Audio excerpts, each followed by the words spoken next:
উনি বলছেন জন্মের ঠিক নাই আব্বাস ভাই, দুনিয়া সব প্রাণী একই পদ্ধতিতে জন্মায়, আর একটা পদ্ধতি আছে টেস্ট টিউব বেবি, ওইখানে কেউ কাউরে লাগায় না। তো ঠিক পদ্ধতি কোনটা মির্জা আব্বাস ভাই? আর আপনি কোন পদ্ধতিতে জন্মাইছেন? আর আপনি যে পদ্ধতিতে জন্মাইছেন সেটা যে ঠিক, এই সার্টিফিকেট আপনাদের কে দিছে? আপনার কর্মজীবনটা কি আসেন সেটা দেখি। আপনার কর্মজীবন কি ভালো? না মির্জা ভাই, আপনার কর্মজীবন ভালো না। আপনার কর্মজীবন কলঙ্কে ভরা। না, আমি কোনো পত্রিকার নিউজ নিয়ে আপনার চরিত্র হনন করব না, ওইটা আমার কাজ না। 2015 সালে আপনি আপনার নিজের দাখিল করা হলফনামা থেকেই দেখাবো। আসেন আমরা আমাদের ঠিক পথে জন্ম নেওয়া মির্জা আব্বাস ভাইয়ের আমল নামা দেখি। মির্জা আব্বাস ভাই কামান্দা গেছেন, একদিকে মির্জা ফখরুল আর একদিকে মির্জা আব্বাস, দুই দিকে দুই মির্জা বিরামহীন ভাবে সোশ্যাল মিডিয়ার পিছে লাগিছে। বিএনপির Mirza to the power square, এদের সঙ্গে আমাদের বিরোধটা অনিবার্য ছিল, মানে সোশ্যাল মিডিয়া। জুলাই আগস্ট বিপ্লবের মধ্যে দিয়া যে নতুন বাংলাদেশ গড়ার স্বপ্ন আমাদের তরুণ প্রজন্ম দেখতেছে, সেই নতুন বাংলাদেশে মির্জা আব্বাসদের রাজনৈতিক নেতৃত্ব মূল্যহীন হয়ে পড়ছে। যেই বয়সে অবসরে যাওয়া উচিত, সেই বয়সে তার চাইতে অল্প বয়সের লোকদের সাথে দ্বৈরতা লিপ্ত হওয়ার চেষ্টা করাটা নিরেট বোকামি। এই বোকামির মূল্য দিতে হবে মির্জা আব্বাসকে। সরি মির্জা আব্বাস ভাই, আপনার রাজনীতি থেকে অবসরটা গৌরবময় হইতে পারত, আনন্দময় হইতে পারত। আপনি লজ্জার অপমানের সঙ্গে বিদায় নেবেন, কি আর করা। কাউকে শয়তানে কখনো লাড়ে চারে, আপনারও শয়তানে লাড়ছে। আমি কিন্তু মির্জা আব্বাসকে কিছুই বলি নাই। উনারা কেউ সরে বাচ্চা বলে গালি দিছে, আমি জানতাম না কে গালি দিছে। ওইটা প্রথম শুনি মির্জা ফখরুলের মুখে। উনি বলতেছেন মির্জা আব্বাসকে সরের বাচ্চা বলছে, কত খারাপ কাজ করিছে। মির্জা ফখরুল আর মির্জা আব্বাস কিন্তু বিরোধ আছে, রাজনৈতিক বিরোধ আছে, এক গ্রুপে না কিন্তু তারা। যারা বিএনপি করেন তারা জানেন। কিন্তু মির্জা ফখরুল তো ছাত্র ইউনিয়ন করার লোক, উনি গিরিঙ্গি কেমন করে করতে হয় এটা ভালো জানেন। উনি কায়দা কইরা মির্জা আব্বাসকে সামনে দিয়ে দিলেন আমাদের। আর মির্জা আব্বাস ভাই কিছু বুঝা না বুঝা আইসা শুরু করলেন ব্যাটিং করা। মানে যে গালিটা মির্জা ফখরুল দিতে পারবে না সেটা মির্জা আব্বাসকে দিয়ে দেওয়াইলেন আর কি। এটা গিরিঙ্গি আর কি, ছাত্র ইউনিয়নের গিরিঙ্গি। আমি বুঝতে পারি এই সমস্ত। আচ্ছা মির্জা আব্বাস ভাই, আপনি বলেন আমি কি ভুলটা বলছি? আমি বলছি বারাক ওবামা যখন আমেরিকার প্রেসিডেন্ট, তখন তাকে ফিলিপাইনের প্রেসিডেন্ট বেশ্যার বাচ্চা বলে গালি দিছিল। আর বারাক ওবামা সেটাকে হজম করছে। আপনি একজন পলিটিশিয়ান হয়ে সেটা হজম করতে পারবেন না কেন? আমি তো নিউজটা দেখাইছিলাম, আমি তো মিশা নিউজ দেখাই নাই, তাই না? আপনি গালি খাইতে চান না, তাহলে রাজনীতিতে আসছেন কেন? মসজিদের ইমাম হন, কেউ গালি দিবে না। হিমালয়ে গিয়ে সন্ন্যাসী হন, কেউ গালি দিবে না। নবী রসুলদের গালি দেয় মানুষ, আল্লাহর খোদাকে গালি দেয় মানুষ। আপনি কোন বালেশ্বর বালহরিদাস পালাচ্ছেন, আপনারা গালি দেওয়া যাবে না? প্রেসিডেন্ট ম্যাকরনের তো থাপ্পড় মারে, আপনি চর থাপ্পড় খাবেন, আপনারা রাজনীতিবিদরা গালি খাইবেন। এটা সহ্য করতে হবে, এটাই নতুন বাংলাদেশ। এবার আসেন আমরা ওনার বক্তব্যটা আলাদা আলাদা করে শুনি। জার্জ মিল্টন বকা দিয়েছে আমাকে, সেটাকে সমর্থন করেছে পিনাকি। অর্থাৎ জার্জ মিল্টন যে ভাষা আমাকে বকা দিয়েছে, পিনাকি সমর্থন করেছে। আমি বলতে চাই যে ওরা সবাই একই বংশের, একই গোত্রের সন্তান। কোনো ভদ্রলোককে এভাবে গালি দিতে পারে না। আমি ঢাকার মানুষ, আমি ইচ্ছে করলে ওরা যে ভাষা গালি দেয় তার চেয়ে জঘন্য ভাষা গালি দিতে পারি, কিন্তু আমার বাপ মা, আমার পরিবার এটা আমাকে শেখায় নাই। ওরা যেটা বলছে এবং বলেছে এটা ওদের পরিবার থেকে শেখানো, ওরা ওই পরিবার থেকে করে আসছে, শুকরের জাত। এটা নিয়ে বিশ্বব্যাপী আমার দেশে এবং বিদেশে আমার কিছু ভাইয়েরা আছে যাদের যাদের বাপ মায়ের কোনো ঠিক আছে বলে আমার মনে হয় না, যাদের অ্যাকচুয়ালি জন্মের ঠিকানা আছে বলে আমার মনে হয় না। ওদের কথা বলার স্বাধীনতা আছে, ওরা আমাকে গালিগালাজ করার স্বাধীনতা আছে, আর আমি একটা সত্যি কথা বলতে পারবো না, সেই স্বাধীনতা আমার নাই। উনি বলছেন জন্মের ঠিক নাই আব্বাস ভাই, দুনিয়া সব প্রাণী একই পদ্ধতিতে জন্মায়, আর একটা পদ্ধতি আছে টেস্ট টিউব বেবি, ওইখানে কেউ কাউরে লাগায় না। তো ঠিক পদ্ধতি কোনটা মির্জা আব্বাস ভাই? আর আপনি কোন পদ্ধতিতে জন্মাইছেন? আর আপনি যে পদ্ধতিতে জন্মাইছেন সেটা যে ঠিক, এই সার্টিফিকেট আপনাদের কে দিছে? হ্যাঁ, তবে আপনি দাবি করতেই পারেন যে আপনারে যারা গালি দেয় তারা বৈধ বাবা মায়ের সন্তান না। আমার অনুমান আপনি সেটাই বলছেন। বৈধ পিতামাতার সন্তান না হইলে সে গালিবাজ হয়, আপনার এই অনুমানেরও কোনো ভিত্তি নাই। আপনার কি জানা আছে যে লিওনার্দো দা ভিঞ্চি, হ্যাঁ চেনেন? চেনেন? আপনার চেনার কথা না অবশ্য, ও বৈধ পিতামাতার সন্তান না কিন্তু। এমনকি শেক্সপিয়ার চিনেন? আপনার চেনার কথা না। চার্লস ডিকেন্স চিনেন? আলেকজান্ডার দ্য গ্রেট, কেউই বৈধ পিতামাতার সন্তান না।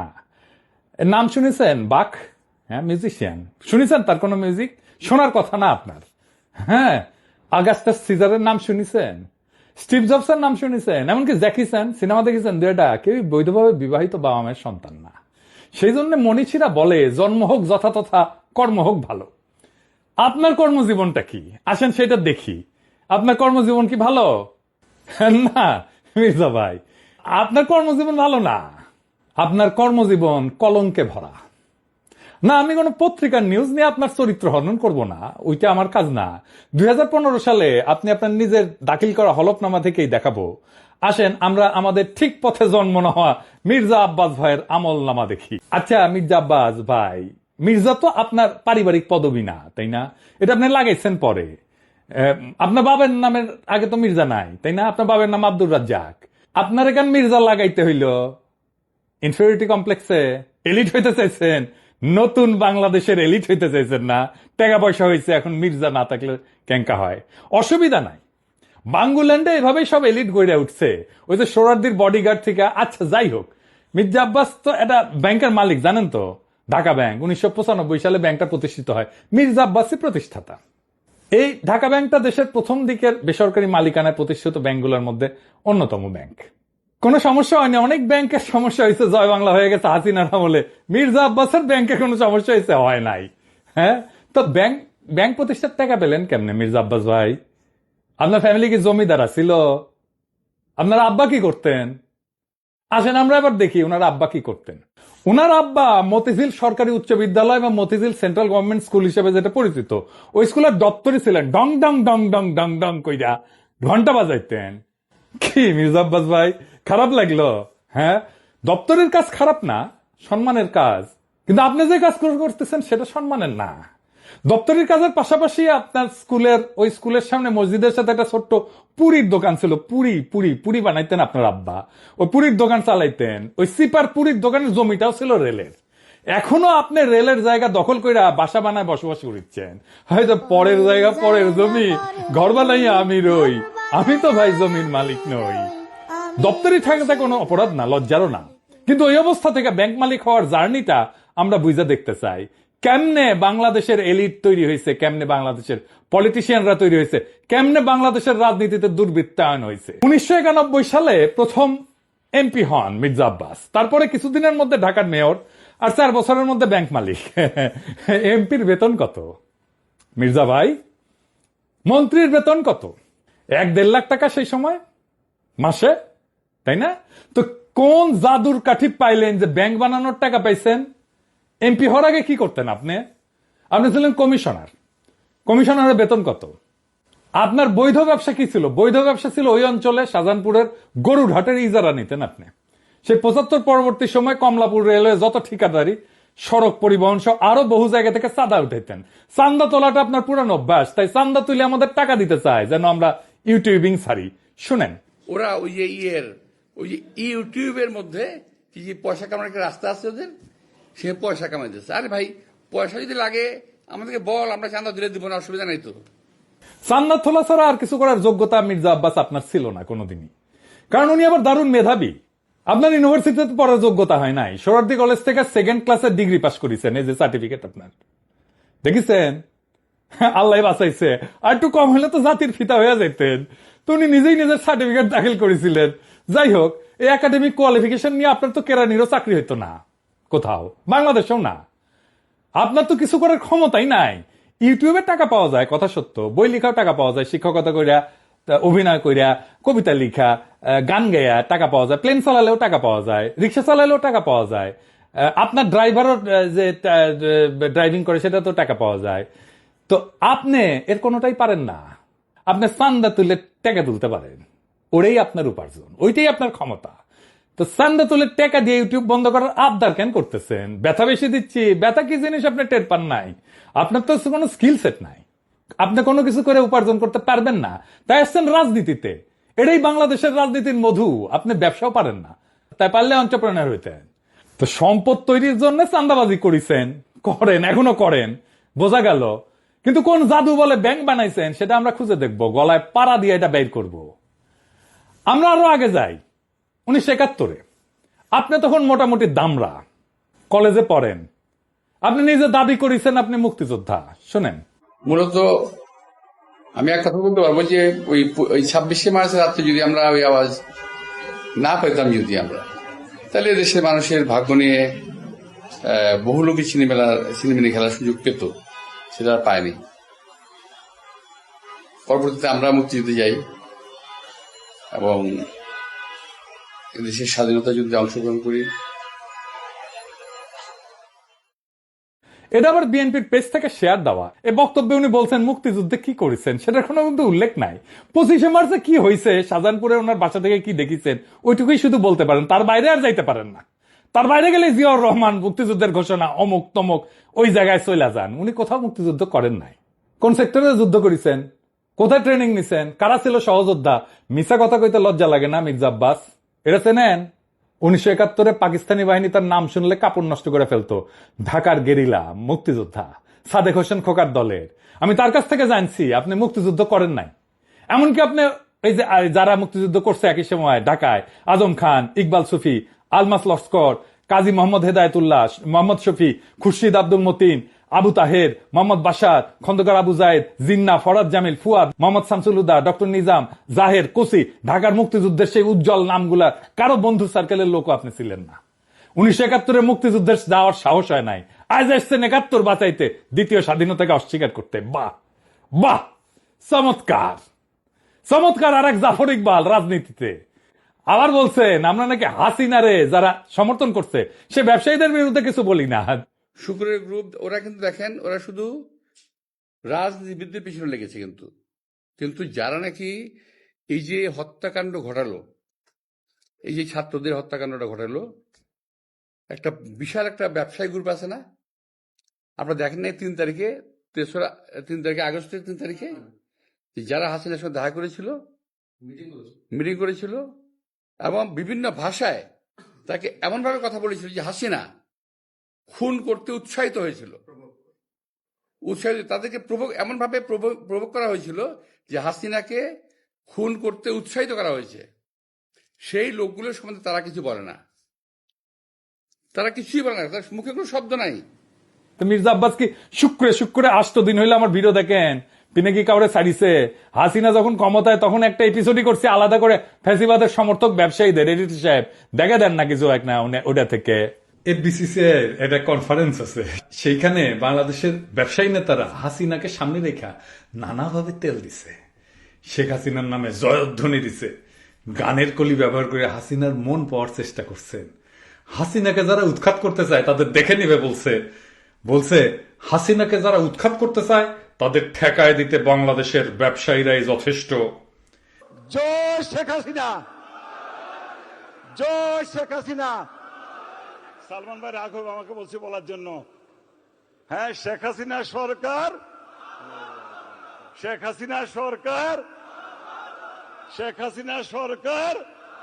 কিন্তু হাসিনা যাওয়ার পরে আপনার সামনে কেন সময় টিভির মাইক্রোফোন এডিটর সাহেব বড় কইরা দেখান, মাথার উপরে কেন চ্যানেল 24 এর লোগো? ওরা কি আপনার দুলাভাই লাগে নাকি আপনার চান্দা দেয়? আবার শোনেন বলতেছে আমরা নাকি সবার পিছিয়ে লাগি। এই গোষ্ঠী কখনো বাংলাদেশকে স্থিতিশীল থাকতে দেবে না, কখনো আমার বিরুদ্ধে, কখনো ওর বিরুদ্ধে, কখনো তার বিরুদ্ধে লেগেই থাকবে। আপনারা অপেক্ষা করেন, কদিন পরে তারা ইউনূস সাহেবকে ধরবে। আমি এটা বলে দিচ্ছি আমি আপনাদেরকে, কদিন সাহেব পরে তারা ডাক্তার ইউনূস সাহেবকে ধরবে। কার পিছে লাগিয়েছি? ইন্ডিয়ান লেসপেন্সারি যারা করে তাদের পিছে লাগিয়েছি। প্রফেসর ইউনূসের পিছনে নাকি আমরা লাগবো, অবশ্যই লাগবো যদি প্রফেসর ইউনূস ইন্ডিয়ান লেসপেন্সারি করে। ইন্ডিয়ান লেসপেন্সারি বাদ দেন, তারপরে আইসেন আলাপ করতে। আমাদের কাছে খবর আছে, বুঝছেন, সব খবর আছে। কি করিছেন হাসিনার আমলে, কেমনে কারে ম্যানেজ করিছেন, সব খবর আছে। আপনাদের দলের লোকেরা বলে সোশ্যাল মিডিয়া কিছু না, মাঠের রাজনীতি, ভোটের রাজনীতি আসল। হ্যাঁ আসেন সোশ্যাল মিডিয়া নিয়ে কি করে বিএনপি দেখি।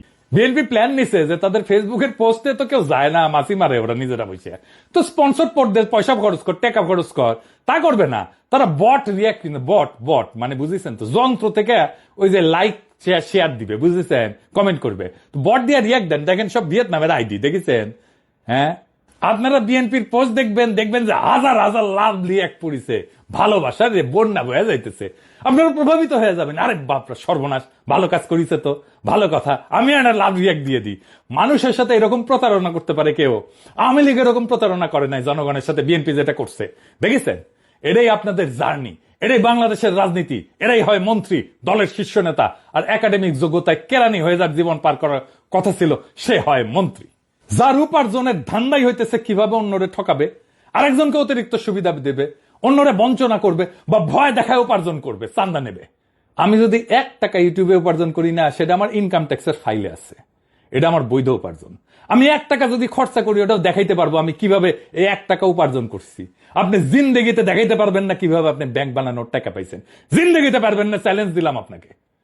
আপনার বৈধ উপার্জন কি? আপনি নিজেই ঘোষণায় বলছেন বাড়ি ভাড়ার টাকা আর ব্যাংকে রাখা সঞ্চয়পত্র।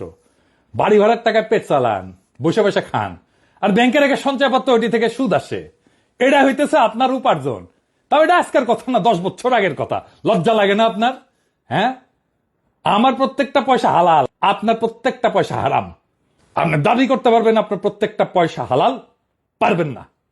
বুকে হাত দিয়া বলবেন, আল্লাহর কসম কেটে বলবেন, দেখাই দেবেন আপনার উপার্জন কিভাবে হয়েছে, কেমনে আপনি ব্যাংক করছেন। আপনি কাউরে না কাউকে বঞ্চনা করে সুবিধা দেয়া ভয় দেখায় যে টাকা উপার্জন করছেন, সে উপার্জনের টাকা দিয়ে ক্যাডার পালেন, সে ক্যাডার ভোটে জিতায়, আর অনুপার্জিত টাকায় ভোট কিনা এমপি হয়ে যান আপনি। আপনার দলের লোকেরা ভোটের কথা বলে, ভোটের কথা গপ্প শুনে না আমাদেরকে। নমিনেশন কিনতে হয় পার্টি থেকে চান্দা দিয়া, তারপরে টাকা ছিটায় ভোট কিনতে হয়, কেন্দ্র দখল করতে হয়, জাল ভোট দিতে হয়। এই দিয়েই চলছে এতদিন। ভোটের শক্তির রোয়াব দেখায়েন না, ওই রোয়াব আমরা ফুটে করে দিতে পারি। জুলাই বিপ্লবের আকাঙ্ক্ষা ছিল এই বন্দোবস্তের পরিবর্তন, সত্যিকারের মেধাবীদের দিয়ে রাষ্ট্র চালানো। আপনার কোনো স্কিল নাই মন্ত্রী হওয়ার, আপনি রাষ্ট্র জিনিসটাই বোঝেন নাই, আপনি রাজনীতিও বোঝেন নাই। ক্ষমতা আপনার কাছে টাকা উপার্জনের মৌকা, আর কিচ্ছু না। মির্জা ফখরুল বলছেন আমরা কোথায় নিয়ে যেতে চাই দেশকে, শুনেন। সোশ্যাল মিডিয়াতে কিছু নতুন নতুন, আমি বলি কুতুব আবির্ভূত হয়েছে। তারা বাংলাদেশকে কোথায় নিয়ে যেতে চায় আমি জানি না। আমরা দেশ থেকে ফ্যাসিবাদের সমস্ত কলঙ্ক চিহ্ন মুছবো, আমরা বাংলাদেশে ভারতের তালুকদারি বন্ধ করব, চিরতরে আমরা বাংলাদেশে একটা সাম্যের ইনসাফের রাষ্ট্র করব। আপনারা মির্জা ফখরুল সেই স্বপ্নের সামনে বাধা হয়ে দাঁড়ায় আছেন। দেশের জনগণ জানে, বুঝতে পারে প্রফেসর ইউনূসকে কেন তাড়ানোর চেষ্টা করতেছেন, কেন দ্রুত নির্বাচন চান। জনগণের জন্য প্রফেসর ইউনূসের এই অতি অল্প সময়ের শাসন হয়ে থাকবে একটা স্বপ্নের মতো, এক অলিক সম্ভাবনার মতো, এক বিদ্যুৎ চমকের মতো সময়। তারপর বাংলাদেশ আবার ফিরে যাবে আপনাদের সেই আদিম জমিদারি ব্যবস্থায়, আপনাদের সেই মাফিয়া শাসনে। আবার কালো টাকা এবং পেশি শক্তির মাস্তানেরা গাড়িতে পতাকা ওড়ায় ঘুরবে, হেলিকপ্টারে চড়বে, দলীয় মাজারে খাদেন। আবার আমাদের ভয়ে ভয়ে বাঁচতে হবে। ক্ষমতার অঙ্গুল হেননের নিয়ত নির্দিষ্ট হবে আমাদের মতো ছোটখাটো মানুষদের। আমরা জানি আমাদের দাসের জীবন, আমরা পুতুল নাচের রীতি কথার দুর্ভাগ্য পীড়িত জাতি, সমাজের সবচেয়ে অযোগ্য, অশিক্ষিত, দাম্ভিক, অসৎ মানুষের বড় গলা শোনা ভয়ের রাজ্যে জীবন মৃত আমরা জানি আপনাদের বসংবৎ কোটাল পুত্রের ভিন্ন মতের আগাছা কেটে ফেলার অভিযানে আমরা যে কোনো সময় কচু কাটা হয়ে যেতে পারি। আমাদের জীবন মিথ অফ সিসিফাস। সিসিফাসের গল্প জানেন? আর এক অভিশপ্ত জীবন ছিল। পাহাড়ের নিচ থেকে পাথর ঠেলে ঠেলে ঠেলে ঠেলে যখন সে উপরে নিয়ে যায় একেবারে চূড়ায়, তারপর আবার সে পাথরটা নিচে পড়ে, আবার তার ঠেলে ঠেলে ঠেলে ঠেলে উপরে নিয়ে যেতে হয়। এটাই তার অভিশপ্ত জীবন। আমাদেরও বাংলাদেশের নাগরিকদের জীবন মিথ অফ সিসিফাস। আমাদের অভিশপ্ত জীবন সিসিফাসের মতো। আমাদের সন্তানেরা বারবার রক্ত দিবে এই আর ক্ষমতার রাক্ষস তাড়াইতে, আবার নতুন রাক্ষস এসে দখল করবে জনপদ। আমাদের আসলেই কোনো মুক্তি নাই। কিন্তু মির্জা আব্বাস, মনে রেখেন, পৃথিবীতে যদি একজন মানুষও থাকে এই নষ্ট দুর্বৃত্তের রাজনীতির মুখোশ খুলে দেবে, সেটা আমি। ঈদের জামাতে যারা প্রফেসর ইউনূসের হাত ছুঁইছে, তারা বলছে আকুল ভাবে ছাড়ার 5টা বছর থাকেন, কারণ তারা জানে ওই লোকটা তাদের মানুষের মর্যাদা দিছে। বেশি দিন লাগে নাই, মাত্র 7-8 মাস। মানুষ তার বিপুল সম্ভাবনা আর তাদের অফুরন্ত শক্তির খোঁজ পাইছে। জাতির প্রাণ শক্তি জায়গা উঠছে। এটাই বিপ্লব। আমরা এই পরিবর্তনের জন্য জান লড়াই দিছি, এই জন্য আমাদের বাচ্চারা জীবন দিছে জুলাই আগস্টে। এটাই বিপ্লবের রুহানি প্লাবন। সেই বিপ্লবের আইকন আজকে প্রফেসর ইউনূস। জনতার স্বপ্নের সামনে বাধা হইয়া দাঁড়াইলে জনতাই আপনাদেরকে রুখে দিবে। সেই দিন বুঝবেন সোশ্যাল মিডিয়া কি জিনিস। আপনারা ক্ষমতায় আসতে পারেন, কিন্তু কোনোভাবেই এই স্বপ্নের সময় প্রফেসর ইউনূসের করে দেওয়া যাওয়া অর্জনকে অতিক্রম করতে পারবেন না। আপনাদের সেই পরাজয় গাথা এখনই লেখা হয়ে গেছে, প্রত্যেক দিন লেখা হচ্ছে। এই নতুন বাংলাদেশের স্বপ্নে যারা অন্তরায় হয়ে দাঁড়াইছে, তাদের ভবিষ্যৎ অনিবার্যভাবে ম্লান। ইতিহাসের নিয়মে জনগণের ইচ্ছার বিপরীতে দাঁড়ানো মানেই পরাজয়। মির্জা আব্বাস এবং তার মতো নেতৃত্বের অবসান অনিবার্য। আমরা জানি এই লড়াই শুধু ক্ষমতার না, এই লড়াই ইনসাফের, সাম্যের, মুক্তির। আমাদের তরুণ প্রজন্ম আজ যে নতুন বাংলাদেশের স্বপ্ন দেখছে, যেখানে দুর্বৃত্তের রাজনীতি, চাঁদাবাজির আধিপত্য কিংবা ক্ষমতার দম্ভের কোনো স্থান নাই, সেখানে থাকবে সৎ, মেধাবী, প্রগতিশীল নেতৃত্ব। প্রফেসর ইউনূস এই নতুন স্বপ্নের প্রতীক। তার নেতৃত্বে যে নতুন দেশ গড়ার লড়াই শুরু হয়েছে, তা জনতার হৃদয়ে আরেক বিপ্লবের আগুন জ্বালায় দিছে। এই আগুন নিভে যাওয়ার না। জনতা জানে, জনগণ জানে, এই পরিবর্তন তাদের জীবনের, তাদের ভাগ্যের, তাদের সন্তানের ভবিষ্যতের প্রশ্ন। তাই মির্জা আব্বাস কিংবা তার মতো অতীতের রাজনীতির নেতাদের কাছে আমাদের একটাই বার্তা: সময় বদলাইছে, জনতার স্বপ্নকে দমায় রাখা যাবে না। নতুন বাংলাদেশে মিথ্যা, দুর্নীতি, ক্ষমতার অপব্যবহার থাকবে না। আমাদের লড়াই চলবে জুলাই আগস্ট বিপ্লবের প্রকৃত অর্থ বাস্তবায়ন না হওয়া পর্যন্ত। এই নতুন বাংলাদেশের স্বপ্ন বাস্তবায়নের পথে প্রত্যেকটা বাধাকে পেরায় আমরা আগায় যাব একটা সত্যিকারের স্বাধীন, সাম্যের, ইনসাফের, মানবিক বাংলাদেশের পথে।